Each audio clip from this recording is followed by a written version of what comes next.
Hello everyone, it's Russ LeBlanc, NEC consultant for EC&M Magazine. Welcome to Moving Violations. Check out this EMT raceway installed between these boxes here. There's no clips, no supports, nothing. Look at that. There's not one strap holding that raceway up. The only thing holding it up is the connectors for the boxes. That is not cool. And it is definitely a violation of section 358.30a.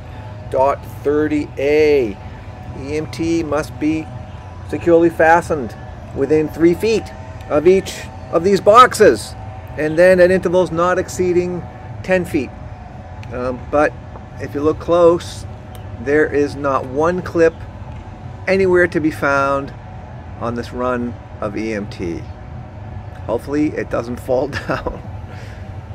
Thanks for watching.